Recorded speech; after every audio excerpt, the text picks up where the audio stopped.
à l'hôpital. Parce qu'il fallait suivre de telle Mais sorte. vous avez pris au moins un certificat, tout ça? Oui, j'ai pris le certificat médical le même jour. Donc vous êtes allé avec le certificat médical à 10h et c'est à 19h qu'on vous a reçu. 30 et 20h moins, oui. Quand on m'a reçu avec le certificat même je l'avais donné la photocopie avant au CB. Et quand je me suis fait entendu encore, je redonnais encore au FDS chef qui m'a reçu. Voilà. Donc, à l'issue de ça, je suis rentrée. Donc, le lendemain, il y avait des examens à faire. Donc, je suis partie. C'était le mercredi. Là, il fallait faire des examens, voir l'ophtalmologue pour voir si mon œil n'était pas touché. Donc, je suis allée, l'ophtalmologue a dit non, que pour le moment, il voit que l'œil, ça va, la surface, ça va, mais il me donne un mois de venir faire le fond d'œil pour voir s'il n'y a pas d'autre chose. Donc, d'aller dire à mon chirurgien, m'a dit qu'on pourra faire l'opération. Donc, il fallait descendre le DEM pour pouvoir faire l'opération. Donc, il y avait des colliers et tout à mettre dans les yeux et puis des médicaments. Et ça me fatiguait, ça me donnait des vertiges. Après, je m'assois, je dors, donc ça me fatiguait. Mais je continuais parce que je voulais ma guérison et tout ça. Au même mercredi où sa mère m'appelle pour essayer de, comme on le dit, de régler à l'amiable. De régler à l'amiable. Je lui ai dit que moi, actuellement, c'est ma santé qui me préoccupe. Donc, si elle veut essayer de causer, qu'elle cherche à voir mes parents. Parce que moi, je n'ai pas vraiment envie de parler de ça encore. Et tout ça. Donc, c'est qu'elle a essayé de voir mon père. D'abord, elle allait voir ma mère. Après ça, je suis allée rester chez maman à Nyomon. Donc, elle est venue voir maman à Nyomon. Maman lui a dit, elle, c'est une femme. Que ça, c'est les hommes qui règlent cette histoire. Après, là, elle allait rencontrer mon père. Mon père, elle s'est assise, le vieux, elle essayait de les écouter. Au début, il ne voulait pas, mais avec plusieurs négociations, il les a écoutés. Et la mère est venue avec ses soeurs. Donc, le vieux a étalé ce qu'il y avait à faire parce qu'au début, l'opération devait nous coûter 1,5 million. Et après quelques négociations, nous sommes arrivés presque à 1,8 million. À 800 000. À 800 000 francs. Donc, il y avait ça qu'il fallait gérer.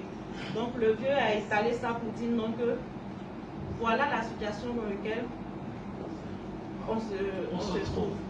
Donc, si ils sont prêts à prendre tout en charge, les dépenses qui sont faites au début jusqu'à maintenant, il n'y a pas de problème.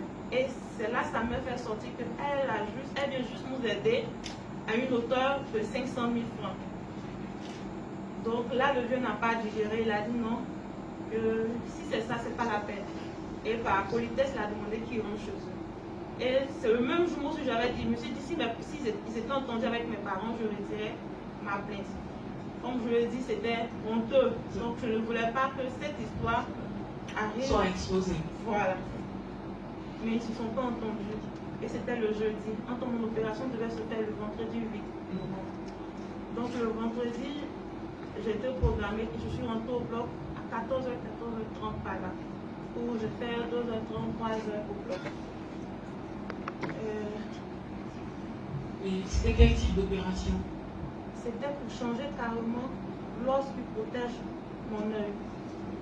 Donc aujourd'hui, je peux dire que le médecin m'a fait une chirurgie esthétique. Il y a le trait là. Oui, c'est visible. Voilà. Donc j'ai des feuilles, des vis qui pour soutenir voilà, le vêtement. Pour ne pas que la graisse coule dans ma joue. Voilà pourquoi aujourd'hui j'ai un peu la joue, mais il m'a dit avec le temps ça va passer. Et demain ça fera un mois que je suis dans cette histoire. Et depuis lors, quand je me sens, quand ça n'allait pas, donc j'ai pu de suite à la brigade parce que j'étais convalescente et j'étais préoccupée par votre santé. Par ma santé. Et quand je me suis retrouvée un peu, j'ai demandé à mon frère de demander comment ça se passe. À quelle étape ils étaient. Effectivement. Et le MDHF nous a dit qu'il devait être déféré, mais Au lieu de faire 2 jours, 48 heures normalement, après que la plainte ne soit pas à la brigade, lui, il a fait presque une semaine. Sans être déféré. Sans être déféré. Et normalement, c'est le 4, le 5 qu'il était à la brigade. J'apprends aujourd'hui qu'il a été déféré le 12. D'accord. Et il était déféré le 12, il a été jugé. Bon, aux dernières nouvelles, je le vois d'ailleurs en fait. Attends. Novembre de quelle année? 2019, là maintenant là. Oui, ça fera un mois demain que je suis dans. Donc c'est novembre 2019. Donc le 12 il est déféré. Le 12 il est déféré et là vous le retrouvez. Le 12 il est déféré et aujourd'hui j'apprends qu'il a été jugé le 21. Déféré le 12, jugé le 21. Oui, sans que vous ne soyez là. Voilà. Mais il a eu au moins une sentence où c'est. Pour le moment, je ne sais pas. Parce que je viens. Parce que c'est le 21 qu'il a été jugé dans la vie dehors. Et quand j'ai vu les gens. Non. C'est le 21, ils ont dit qu'il a été jugé. Oui. Mais vous l'avez vu dehors depuis? Non, on l'a vu après le 21. Après le 21. Sans que moi je ne sois informée. Mais bon, je ne sais pas s'il y a des hommes, bon, mais des jurys, s'il y a des juristes dans la salle, mais je pense que elle doit assister au procès ou comment ça se passe? Le principe du contradictoire. S'il y a des juristes dans la salle, donnez le micro. Est-ce que les juristes, voilà. Les juristes de la salle. C'est juste une précision que je veux faire, si je dis bien la chose. Selon le principe du contradictoire, la plaignante et puis l'accusé doivent se retrouver devant le juge pour présenter leurs prétentions. Et soit se défendre, ou bien soit appuyer leur accusation. Voilà, donc ça ne paraît pas normal qu'elle ne soit pas là le jour où même la sentence a été rendue. Voilà, c'est ce que je peux dire aussi. Merci pour l'éclaircissement. Et je reviens parce qu'effectivement, Rapprochez-le. c'est ce qui, quand je suis arrivée ce matin, parce que je voulais mieux prendre connaissance de ce qui se passait. Donc ce matin, je suis allée au parquet. Et c'est là que je suis qu'il a été déféré le 12 et il a été jugé le 21. Mais je me demande maintenant au greffier, mais pourquoi je n'ai pas été informée? Le greffier me montre un papier qui me dit qu'il m'a envoyé un message. Mais ce qui me fait encore plus mal, le message, le numéro de téléphone n'est pas mon numéro, mais c'est plutôt le numéro de l'accusé. Attends, il a envoyé un message, il n'y a pas eu de document physique, non? C'est un SMS, c'est bien ça? Un SMS. Envoyé au numéro de celui qui vous a... Voilà, il m'a dit, mais voici ton numéro, je t'ai envoyé un SMS, il a mis message. Je lui ai dit, mais là, c'est pas mon numéro, mais c'est plutôt le numéro de l'accusé, c'est son orange.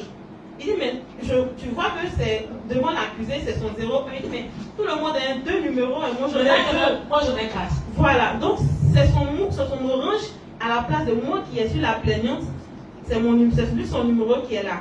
Donc il a reçu deux messages. Un en tant que coupable, excusez-moi, je ne sais pas si j'ai. Excusez les juristes. Voilà, en tant qu'accusé, et puis un autre en tant que victime. En tant que plaignante, c'est ça? Ou plaignante ou victime? Oui, on peut s'appuyer, c'est son numéro qui était là, mais pensant qu'il était à la marque, donc il ne peut pas t'appeler, ils l'ont déféré. Donc je ne peux pas penser qu'il a son téléphone, donc il ne peut pas recevoir les SMS. Mais le numéro n'est pas le mien. Mais ce qui me fait mal, c'est qu'il fait des statuts. C'est sur ces statuts WhatsApp que je suis qu'il était dehors. Il fait des statuts WhatsApp où il met, tu as ton petit carnet d'adresse, ça le fait mal. Et il rigole derrière. Et une photo où il a habillé ça. Donc en fait, où il dit c'est fait qu'il faut faire. Où il a mis il a pris une photo où il avait un policier et un gendarme. Et il a fermé leur visage, mais il a mis des émoticônes qui rigolent. Il me nade. Wow. Et il me nade. Il faut un petit pour l'encourager, s'il vous plaît. Est-ce que vous avez le PV de la plainte sur vous? J'ai le numéro du PV. Est-ce que le certificat médical et tout ça, vous avez tous les documents? J'ai le certificat médical. J'ai même les photos de la chirurgie que le médecin même a pris au moment même il me faisait mon opération et tout ça. Les photos sont. Vous pouvez regarder sur l'écran.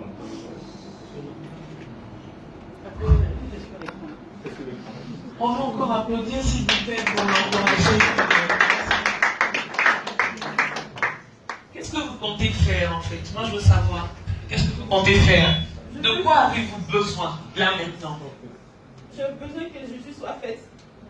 Vous avez besoin Parce que que la justice soit les faite? femmes se sont tues depuis longtemps, mais je ne veux pas que ça se taise.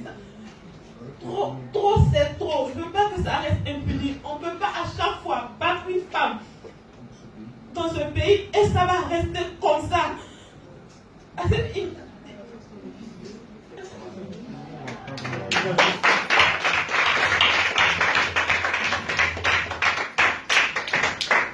Je suis d'accord avec vous que c'est inadmissible. Et est-ce qu'on peut l'aider à... Asseyez-vous, voilà. On va applaudir encore s'il vous plaît pour l'encourager.